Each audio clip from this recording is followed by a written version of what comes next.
বারান্দায় আমরা রং দিয়ে টাইসের ডিজাইনটা করেছি। ডিজাইনটা কেমন হয়েছে একটু জানাবেন। আর যে কোনো ধরনের ডিজাইন ও রঙের কাজ করাতে চাইলে আমাদের সাথে যোগাযোগ করতে পারেন। আমরা যথাযথ চেষ্টা করব আপনার মন মতো করে ডিজাইনগুলা ও রঙগুলা করে আসার জন্য। এগুলো রুমের ভিতরে ডিজাইন, আরও ডিজাইন আছে 3D ডিজাইন সহ আমরা করেছি।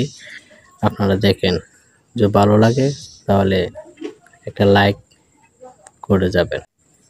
এই ঘরটাতে আমরা ভিতরে প্লাস্টিক প্রিন্ট ব্যবহার করেছি, বাইরে ব্যবহার করেছি আপনার ওয়েদার কোট রং। আর সিলার যেটা ব্যবহার করেছি এটা আপনার ওয়াটারপ্রুফ সিলার ব্যবহার করেছি। এই ঘরটাতে খরচ হয়েছে আপনার ৪৫,০০০ টাকার মতো রং গেছে, আর আমরা ২৫,০০০ টাকার মতো মজুরি নিছি। আমরা আমাদের সাধ্য মতো চেষ্টা করেছি ঘরটাকে সুন্দর করার জন্য।